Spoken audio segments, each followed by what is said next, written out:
사도행전 1장 3절부터 8절까지 있는 말씀입니다. 그가 고난받으신 후에 또한 그들에게 확실한 많은 증거로 친히 살아계심을 나타내사 40일 동안 그들에게 보이시며 하나님 나라의 일을 말씀하시니라. 함께 모이사 그들에게 분부하여 이르시되 예루살렘을 떠나지 말고 내게서 들은 바 아버지께서 약속하신 것을 기다리라. 요한은 물로 세례를 베풀었으나 너희는 몇 날이 못되어 성령으로 세례를 받으리라 하셨느니라. 그들이 모였을 때에 예수께 여쭈어 이르되 주께서 이스라엘 나라를 회복하심이 이 때니이까 하니 이르시되 때와 시기는 아버지께서 자기의 권한에 두셨으니 너희가 알 바 아니요 오직 성령이 너희에게 임하시면 너희가 권능을 받고 예루살렘과 온 유다야와 사마리아와 땅끝까지 이르러 내 증인이 되리라 하시니라. 아멘. 사도행전 1장 3절부터 8절까지 있는 말씀 성령이 임하시면이라는 제목으로 함께 은혜를 나누길 원합니다. 오늘 이 본문의 말씀은 여러분들도 잘 아시는 말씀일 겁니다. 예수님께서 이 말씀을 나누시는 곳은 예수님께서 인간의 죄를 대속하시기 위해 십자가에서 돌아가셨다가 부활하셔서 승천하시기 직전에 감람산에서 제자들과 성도들이 예수님을 배웅하는 장면이죠. 예수님은 장사한 지 3일 만에 부활하셔서 40일 동안을 이 땅에 머물면서 부활하심을 사람들에게 보이시면서 증거하시고 실족한 제자들을 만나 다시 세우시는 일을 하셨죠. 이스라엘은 로마 제국의 압제하에 고통 속에서 독립투사로 호시탐탐 노리며 싸우던 중에 예수님을 만나게 된 것입니다. 그때 제자들은 예수님이 이스라엘의 왕이 되어 로마 속국으로부터 자유케 하실 것으로 믿었었죠. 그런데 어느 날 예수님께서 힘없이 십자가에 달려 돌아가시니까 제자들은 두려움 반, 실망 반 해서 모두가 다 뿔뿔이 흩어지게 됩니다. 하지만 예수님은 3일 만에 부활하셔서 제자들이 두려워 떨면서 모여있던 다락방에 벽을 통과해 오셔서 제자들을 만나 부활하심을 확인시켜 주시고 또 엠마오로 내려가는 두 제자에게도 찾아가서 만나주시고 다시 예루살렘으로 올라오게 하심으로 먼저 흩어진 제자들을 다시 모이게 합니다. 그리고 이후에 베드로는 다시 고기를 잡기 위해 갈릴리 호숫가에 가서 배를 탔을 때도 예수님은 다시 찾아가 주셨으며 하나님의 나라를 위하여 사명을 주시기도 하시면서 이 땅에 머무르셨던 것입니다. 그리고 이제 때가 되어 승천하시기 바로 직전에 감람산에서 마지막으로 하나님 나라의 일을 말씀하시며 제자들에게 당부하는 모습인데요. 어떤 말씀을 하셨는지 사복음서를 통해서 먼저 같이 보겠습니다. 우리 마태복음 28장 18절에서 20절에 있는 말씀을 보시면요. 예수께서 나와 말씀하여 이르시되 하늘과 땅의 모든 권세를 내게 주셨으니 그러므로 너희는 가서 모든 민족을 제자로 삼아라 라고 말씀하십니다. 또 마가복음 16장에 보시면은요. 너희는 온 천하에 다니며 만민에게 복음을 전파라 라고 말씀하시죠. 그리고 누가복음을 보시면요. 누가복음과 사도행전은 누가 기록했죠? 누가가 기록했죠. 그렇습니다. 그래서 우리 누가를 보시면요. 누가복음을 보시면 너희는 이 모든 일의 증인이라 라고 말씀합니다. 증인은 무엇입니까? 자기가 본 것을 증거하는 자를 말하는 것입니다.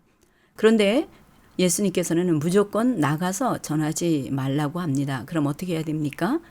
우리 말씀을 보시면 볼지어다 내가 내 아버지께서 약속하신 것을 너에게 보내리니 너희는 위로부터 능력으로 입혀질 때까지 이 성에 머물라 라고 하십니다. 여기서 위로부터 능력이 입혀질 때까지 성에 머물라고 하시는데 이것은 무엇을 말씀하는 것입니까? 오늘 본문을 보시면 아실 수가 있습니다. 우리 사도행전 본문으로 다시 돌아가시면요. 사도행전 1장 4절부터 5절까지는 말씀 사도와 함께 모이사 그들에게 분부하여 이르시되 예루살렘을 떠나지 말고 내게서 들은 바 아버지께서 약속하신 것을 기다리라. 요한은 물로 세례를 베풀었으나 너희는 몇 날이 못되어 성령으로 세례를 받으리라 라고 하십니다. 그러니까 위로부터 입혀지는 능력은 성령을 말씀하시는 것이죠. 그리고 예수님은 제자들에게 이스라엘만 복음을 전하라는 것이 아니라 모든 민족에게 복음을 전하라는 것입니다. 모든 민족에게 복음을 전하기 위해서 성령을 부어주시겠다라는 것이죠. 오늘 이 말씀은 우리 창세기에 하나님의 말씀이 그대로 성취되는 현장입니다. 하나님께서 처음 이 땅을 창조하시고 아담으로부터 다스리도록 권세를 부여하셨습니다. 그런데 사단의 유혹으로 먹지 말라고 한 선악과를 따먹고 불순종함으로 이 땅을 다스리는 청지기의 직분을 사단에게 빼앗기고 다스리는 권세를 잃어버리게 됩니다. 그때 하나님께서는 여자의 후손이 사단의 머리를 상하게 할 것이요 사탄은 그의 발뒤꿈치를 상하게 할 것이라고 말씀하시죠. 그리고 사탄은 이 세상의 임금 노릇을 하게 되었던 것입니다. 그래도 하나님은 잠잠히 하나님의 역사를 이루어 가시는 것을 봅니다. 창세기 12장을 보시면 하나님은 아브라함을 불러내셔서 너로 큰 민족을 이루고 내 이름을 창대하게 해서 복의 근원이 되어 모든 족속이 너로 말미암아 복을 얻게 될 것이다 라고 하십니다. 이 말씀을 아브라함이 믿으면서 하나님은 아브라함을 의롭게 여겨주십니다. 그리고 15장으로 가시면 하나님은 짐승을 쪼개어 놓고 아브라함과 언약을 하십니다. 짐승을 쪼개어 놓고 언약을 한다는 것은 비슷한 조건에 있는 사람과 언약을 맺되 언약을 깨는 사람은 이 짐승과 같이 쪼개물 당할 것이라는 것을 의미하는 것이죠. 그러니까 아브라함은 하나님과 언약의 대상이 되지 못합니다. 그런데 하나님은 아브라함과 언약을 하시는 것은 하나님이 책임지겠다라는 것이죠. 그리고 22장으로 가시면 아브라함은 이삭을 바치라는 하나님의 말씀대로 순종하는 것을 보고 기뻐하시면서 내 씨가 대적의 성문을 차지할 것이며 천하 만민이 복을 받으리라는 약속의 말씀을 주십니다. 그 약속의 말씀이 오늘 사도행전에서 증거해 주시는 것입니다. 예수 그리스도께서 십자가 위에서 달려 돌아가심으로 하나님이 창세기 3장의 말씀처럼 대적의 머리를 상하게 한 것이고 대적의 문을 취하여 아담이 잃어버린 권세를 다시 찾았고 아브라함에게 말씀하신 것처럼 예수 그리스도로 말미암아 모든 족속으로 복을 받게 된 것입니다. 오늘 함께 보시는 사도행전의 본문이 구약의 약속이 성취되는 현장이며 하나님의 왕국이 실제로 시작되는 시작점이 되는 것입니다. 여러분, 이거는 너무나 놀라운 것입니다. 이제 죄로 인하여 사단의 종이 된 이 세상의 모든 사람들은 더 이상 사탄의 종 노릇을 할 필요가 없습니다. 그럼에도 불구하고 이 기쁜 소식을 듣지 못해서 여전히 사단에 묶여 사는 사람들에게 이 복된 좋은 소식을 온 천하에 다니면서 전파하라고 예수님께서 제자들에게 지상 대명령을 하신 것입니다. 이후로는 예수 그리스도를 믿는 자들이 복의 근원이 되는 줄 믿습니다. 이 놀라운 사명을 감당해야 할 사람들과 제자들에게 예수님은 예루살렘을 떠나지 말고 아버지가 약속한 것을 기다리라고 말씀하신 것입니다. 그리고 예수님은 사도행전 1장 8절에 보시면 오직 성령이 너희에게 임하시면 너희가 권능을 받고 예루살렘과 온 유대와 사마리아와 땅끝까지 이르러 내 증인이 되리라 라고 말씀하시고는 하늘 위에 올려가시게 됩니다. 그렇다면 예수님이 승천하시기 전과 이후의 제자들의 삶은 어떻게 다릅니까? 성령이 임하기 전에 12 제자들은 예수님의 말씀을 듣고 기적을 행하시는 것을 옆에서 보았으면서도 그들은 문제가 닥치면 믿지를 못해서 예수님께 책망을 받기도 합니다. 마가복음의 6장에 보시면 떡 5개와 물고기 2마리를 가지고 축사하셔서 5,000명을 먹이시죠. 그리고 12바구니나 차게 거두는 기적을 보게 됩니다. 그리고 8장에 가서 또 큰 무리가 있어서 예수님께서 먹을 것이 없어 그들을 굶겨 보낼 수 없다 하실 때 얼른 떡을 가지고 주님께 드려서 축사해서 먹여주십시오 라고 할 법도 한데 제자들의 반응은 어디서 떡을 얻을 수 있겠느냐라고 반문을 합니다. 그래도 예수님이 떡과 물고기를 축사하셔서 4,000명을 먹이시고도 또 많이 남게 되죠. 그리고 예수님은 이제 다른 지역으로 가시면서 제자들에게 바리새인들과 헤롯의 누룩을 주의하라고 하시면서 누룩 이야기를 하니까 제자들은 자신들이 떡을 가져오기를 잊어버렸으므로 떡이 없어서 누룩 이야기를 하시는 줄 알고 서로 수군거립니다. 그러니까 예수님께서 아시고 말씀하시되 우리 마가복음 8장 보시면요. 너희가 어찌 떡이 없으므로 수군거리느냐 아직도 알지 못하며 깨닫지 못하느냐 너희 마음이 둔하냐 너희가 눈이 있어도 보지 못하며 귀가 있어도 듣지 못하느냐 또 기억하지 못하느냐 내가 떡 5개를 5,000명에게 떼어줄 때에 조각 몇 바구니를 거두었느냐? 이르되 12리니이다. 또 7개를 4,000명에게 떼어줄 때에 조각 몇 광주리를 거두었더냐? 이르되 7이니이다. 이르시되 아직도 깨닫지 못하느냐며 책망을 듣게 됩니다. 이 외에도 예수님은 질병을 고치며 많은 이사와 기적을 나타내 보여주셨음에도 이들의 관심은 누가 크냐 다투기 바빴습니다. 또 예수님이 십자가에서 많은 고난을 받고 죽어야 된다고 하자 죽는 자리에까지 따라갈 것이라고 큰 소리 쳤지만 막상 예수님이 잡히실 때 모두가 다 예수님을 버리고 도망갔습니다. 그 중에 그래도 베드로는 멀찍이 예수님을 따라갔다가 유대인들이 하찮게 여기는 두 여종 앞에서 맹세해 가면서 부인을 하는가 하면 나중에는 저주까지 하며 맹세하기를 자기는 예수님의 제자가 아니라고 부인하지 않습니까? 결국 예수님 앞에서는 큰 소리를 떵떵 치던 제자들은 막상 예수님이 십자가에 달려 돌아가시자 예수님이 하신 말씀은 다 잊어버리고 두려움에 숨어서 흩어지게 된 것입니다. 그런데 이 제자들이 성령을 받았을 때 어떻게 변했습니까? 베드로는 많은 사람들 앞에서 담대하게 예수는 그리스도라고 선포하며 사도행전 2장 38절 보면 너희는 회개하여 각각 예수 그리스도의 이름으로 침례를 받고 제사함을 받으라. 그리하면 성령의 선물을 받으리라며 선포하게 되지 않습니까? 자기를 잡으러 온 공회원 앞에서도 당당하게 복음을 선포합니다. 어디서 그런 담대함이 나옵니까? 성령이 함께 하시기 때문입니다. 또 전에는 제자들에게 귀신 들린 아이를 데리고 와서 내쫓아 달라고 하였지만 내쫓지 못하였습니다.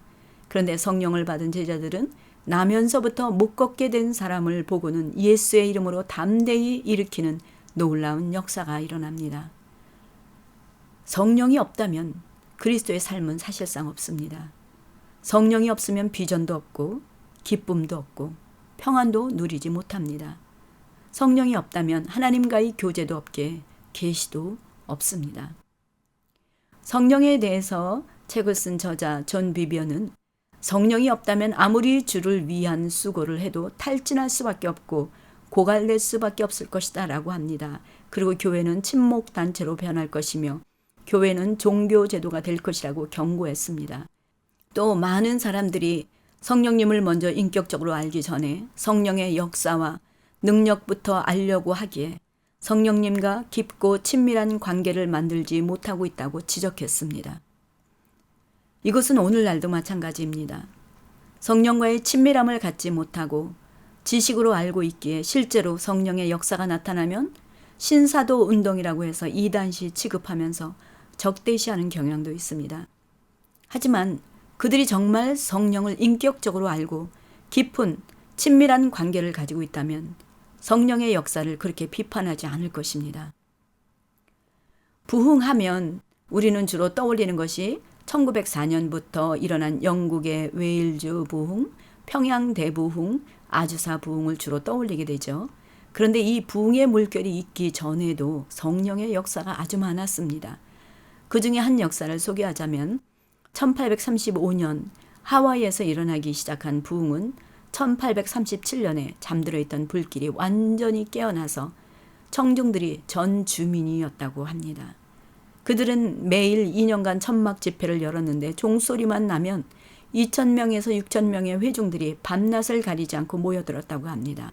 예배가 시작되면 사람들은 떨기도 하고 울기도 하고 흐느끼며 때로는 설교 소리가 들리지 않을 정도로 큰 소리로 그렇게 회개하며 부르짖었다고 합니다. 주의 성령께서 임하시면 바로 이런 놀라운 현상들이 일어나죠. 그런데 어떤 사람은요, 이런 현상들을 보고 악하게 냉소하며 비웃으려고 왔다가 그 사람도 변화를 받게 되는데요. 그에게 일어난 일을 표현하기를 마치 개처럼 나동그라져서 하나님이 나를 치셨다라고 외쳤다라는 기록이 있습니다.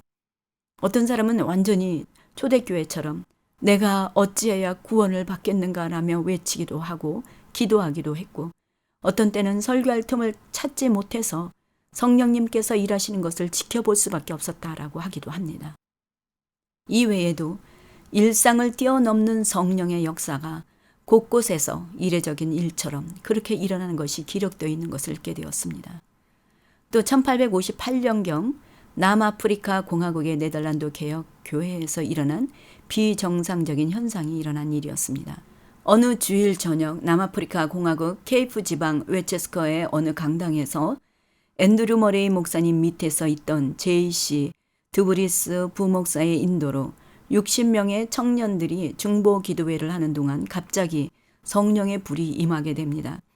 그때 여러 사람들이 기쁨이 넘치면서 찬송을 부르자고 해서 찬송을 부르기도 하는데 갑자기 농장에서 일하는 한 핑고인 소녀가 자기도 찬송과 기도를 인도할 수 있겠느냐라고 묻습니다. 그때 드브리스 부목사님은 주저하다가 할 수 없이 허락을 해줍니다. 왜냐하면 핑고인은 최하층 계급인이었기 때문에 그렇습니다. 그런데 그녀가 기도할 때 멀리서 천둥이 다가오는 것 같은 소리가 들리더니 급기야는 홀을 온통 감싸고 건물 전체가 진동하기 시작했던 것입니다. 앤드류 머레이 목사님은 청년들이 이런 특이한 현상이 일어나고 있다는 보고를 받고는 현장에 가보니까 모든 사람들이 기도하는데 정말 비정상적인 상황에다가 부목사님은 통제할 생각도 없이 같이 책상에 무릎을 꿇고 있는 것입니다.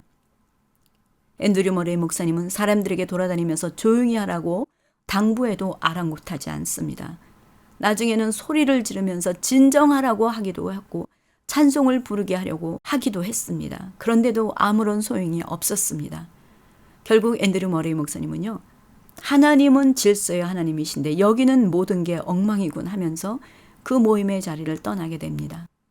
그 후에 이런 모임은 새벽 3시까지 계속될 때도 많았고 청년들은 집에 갈 때도 찬송을 부르며 갔다고 합니다.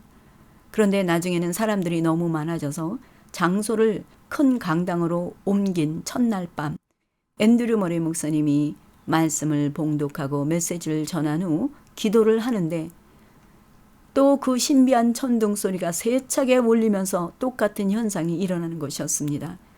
청중들은 자발적으로 통성기도가 세차게 터져 나왔고 앤드류 머레이 목사님은 통로를 걸어다니면서 조용히 시키려고 굉장히 애를 씁니다. 그때 마침 미국에서 성령이 강하게 임한 부흥의 현장을 보고 얼마 전에 돌아온 방문객이 그 자리에 있다가 앤드류 머레이 목사님께 조용히 다가가 이렇게 속삭였습니다. 이 교회 목사님이시군요. 하지만 행동을 조심하십시오. 주의 영이 역사하고 계신 것이니까요. 이 말을 들은 앤드류 목사님은 하나님께 나아가 무슨 일인지 보여달라고 기도했을 때 성령께서 당신의 역사임을 확인시켜 주셨다고 합니다. 그때 앤드류 목사님은 사람들을 통제하려고 했던 것, 성령의 깊은 역사를 방해했음을 깨어진 심령으로 아주 철저하게 회개했다고 합니다. 그 이후 성령의 비가 계속해서 남아프리카의 다른 지역까지 퍼져나가도록 크게 쓰임을 받았다고 합니다. 이처럼 한 지도자가 깨어졌을 때 부흥은 확산되면서 하나님의 나라는 불같이 일어나게 되는 줄 믿습니다. 그래서 우리는 영적 지도자를 위해서 기도해야 됩니다. 영적 지도자가 먼저 깨어서 주의 음성과 주님의 행하신 것을 분별했을 때 이런 놀라운 역사가 일어날 수 있기 때문에 그렇습니다. 에드윈 우어 박사의 부흥과 부흥운동의 제연구에 보면 1791년부터 1798년 사이 두 번째 대각성운동 중에 일어난 일에 대해서 기록하기를 영국에서는 이 부흥의 시기를 통해서 여러 개의 선교협회가 세워졌고 전도 부속기관들이 탄생했고 심지어 전쟁 중에도 중요한 사회개혁이 잇따랐음을 기록하면서 부흥과 선교의 상관관계에 대한 중요성을 잘 보여주고 있었습니다. 선교협회가 많이 세워졌다는 것은 그만큼 그 부흥으로 인해서 복음 전파가 널리 알려졌기에 선교협회가 많이 세워진 거겠죠. 요즘 세대를 보면요. 코로나 팬데믹으로 인해서 모이지 못하니까 예전보다 침체된 것은 사실입니다. 또 교회들이 만나기가 또 어렵지 않습니까? 그래서 전체적으로 볼 때 참으로 어두운 세대라는 것을 느끼게 됩니다. 이때 교회가 필요한 것은 무엇입니까? 부흥인 줄 믿습니다. 예수님도 십자가에 달려 돌아가시고 예수를 따랐던 자들은 핍박을 받으며 숨어 지내야 했던 어둡고 침체되었던 그때 아버지가 약속하신 성령이 임하시면서 놀라운 부흥이 일어난 것입니다. 이 부흥이 일어나면서 초대교회는 그 모진 핍박을 이길 수가 있었고 부흥은 예수님께서 승천하시기 전에 온 천하를 다니며 만민에게 복음을 전파하라고 명령하신 것처럼 복음은 확산되어 가고 하나님의 나라들은 강하게 세워져 가게 되면서 현대 교회의 좋은 모델이 된 것입니다. 그래서 그 어느 때보다도 지금 이 어두운 시대는 더욱 부흥이 필요한 줄 믿습니다. 그렇다면 초대교회에는 부흥이 일어나기까지 이들은 어떻게 성령을 기다렸습니까? 우리 사도행전 1장 12절부터 14절까지 보시면요. 제자들이 감람원이라 하는 산으로부터 예루살렘에 돌아오니 이 산은 예루살렘에서 가까워 안식일에 가기 알맞은 길이라 들어가 그들이 유하는 다락방으로 올라가니 베드로, 요한, 야고보, 안드레와 빌립, 도마와 바돌로메, 마테와 및 알페오의 아들 야고보, 셀롯인 시몬, 야고보의 아들 유다가 다 거기 있어서 여자들과 예수의 어머니 마리아와 예수의 아우들과 더불어 마음을 같이하여 오로지 기도에 힘쓰더라. 아멘. 예, 이들은 어떻게 기도합니까? 마음을 같이 하였다라고 합니다. 다시 말하면 같은 마음으로 같은 뜻을 두고 기도했다라는 것입니다. 이들이 품은 같은 마음은 무엇일까요? 오로지 성령을 기다렸던 것입니다. 이들은 모두 아버지가 보내주시겠다라는 성령을 반드시 주실 것이라는 것을 믿고 오직 부흥을 꿈꾸며 주님을 바라보며 기도했던 것입니다. 우리가 한 마음으로 기도한다라는 것은 굉장히 중요한 것입니다. 초대교회의 시작은 사실 한 마음에서부터 시작되었다 봐도 과언이 아니라고 봅니다. 이것은 성도들의 하나됨을 의미하기도 합니다. 성도 간에 하나가 되지 못하면 교회의 성장과 발전은 힘이 듭니다. 하나 된다라는 것은 나를 내려놓는 겸손이 있어야 합니다. 부흥이 일어나는 것을 보면요. 제일 먼저 회개와 겸손입니다. 회개가 없이는 겸손할 수가 없고 겸손 없이는 회개가 힘이 듭니다. 사도 바울의 서신들을 보면요. 에베소서 4장에 보면 제가 참으로 좋아하는 말씀이기도 하고 또 나를 비춰서 돌아보는 말씀이기도 합니다. 그래서 에베소서 4장 1절부터 3절의 말씀을 보면 그러므로 주 안에서 갇힌 내가 너희를 권하노니 너희가 부르심을 받은 일에 합당하게 행하여 모든 겸손과 온유로 하고 오래 참음으로 사랑 가운데서 서로 용납하고 평안에 매는 줄로 성령이 하나 되게 하신 것을 힘써 지키라며 하나 될 것을 강조하였습니다. 예수 그리스도의 부르심을 받은 자라면 나를 돌아보며 성령께서 평안에 매는 줄로 하나 되게 하신 것을 힘써 지키라는 것입니다. 이것은 첫째는 내가 먼저 겸손해져야 지킬 수가 있는 것입니다. 그리고 둘째는 다른 모든 사람과 서로 한 마음이 되는 것이며 마음에 거리낌이 없어야 될 것입니다. 마음에 냉담함이나 원망함이 있거나 아니면 판단이나 비판 또는 신뢰하지 못하거나 나의 의가 강해서 사귐을 갖지 못하는 사람이나 사랑이 결핍된 사람들은요. 하나 되지 못하고 오히려 분열을 낳을 수가 있습니다. 이런 꺼리는 마음이 내 안에 있다면 깨끗하게 주님 앞에서 회개하고 주 안에서 서로 사랑해야 됩니다. 그래야 주님의 교회를 세워나갈 수가 있는 것입니다. 성도들이 서로 품으며 사랑으로 하나 될 때 하나님의 교회는 아름답게 성장하게 될 줄 믿습니다. 올해는 우리가 한 마음으로 기도에 전념하여 성령 충만함으로 주님과 깊은 연합을 이루고 그리스도의 사랑 안에서 성도들과 하나 되어 연합되기를 우리 함께 기도하기로 했습니다. 여러분들도 함께 기도하고 계시는 줄 믿습니다. 이렇게 한 마음으로 기도할 때 성령의 놀라운 역사가 일어나서 워싱턴 리빙스턴 교회가 든든히 세워져서 주의 영광이 나타나는 교회가 되기를 축원합니다. 다음은 성령을 받기까지 오로지 기도에 힘썼다라고 합니다. 우리 제자들을 포함해서 120명이 성령을 받기까지 기도했다라는 것은 인내가 필요했을 것입니다. 그래서 우리 본문에서 보면은요, 120명이라고 하지만 우리 고린도전서 15장에 보시면 실제 500여 형제에게 보이셨다라고 합니다. 그렇다면 나머지 사람들은 어디를 갔을까요? 물론 신학자들은 공회를 둔 공동체 설립을 위한 최소한의 인원이 120명이기에 그 규칙을 염두에 두고 120명이라는 숫자를 강조한 것으로 추측한다라고 주석은 말합니다. 그런데 그런 추측도 배제하지는 못하겠지만 많은 사람들이 끝까지 인내하지 못해서 성령의 역사를 맛보지 못했다고 봅니다. 기도는 인내와 싸우는 것입니다.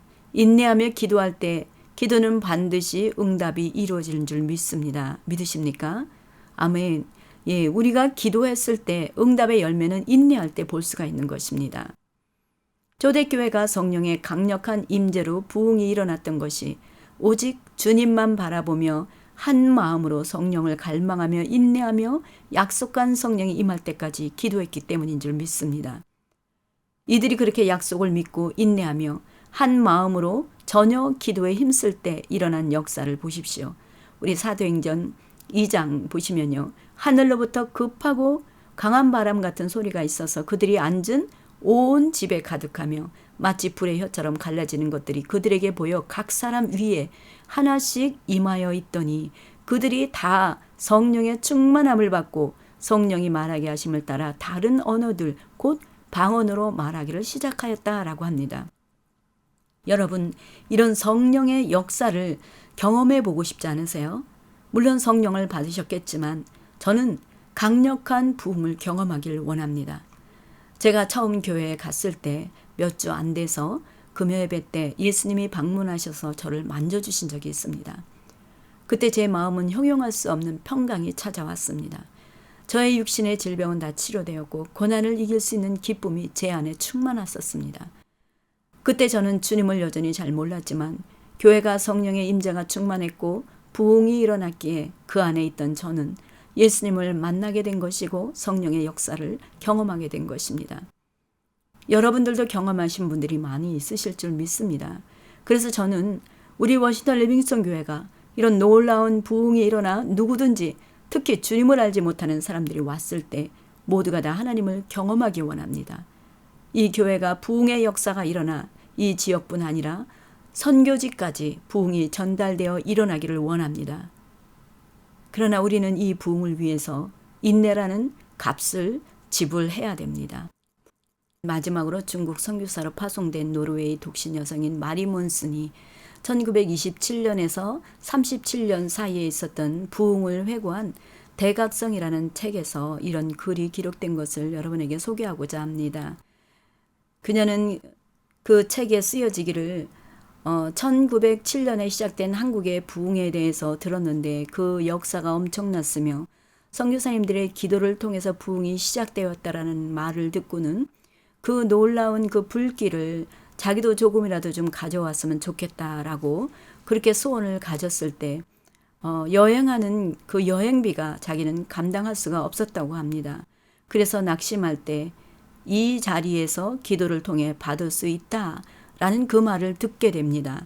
그러면서 엄청난 도전을 받았다고 합니다.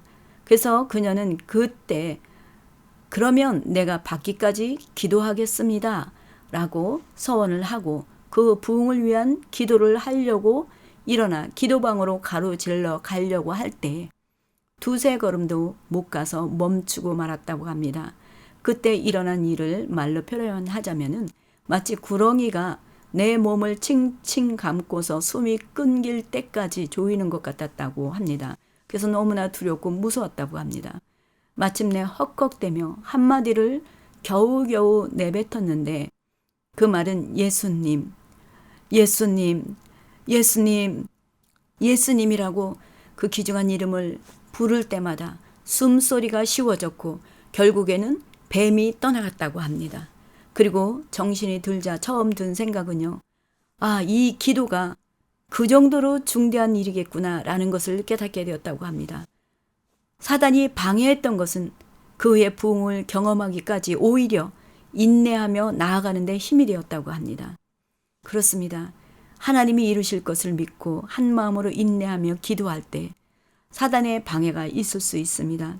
그러나 우리에게는 예수의 이름이 있습니다.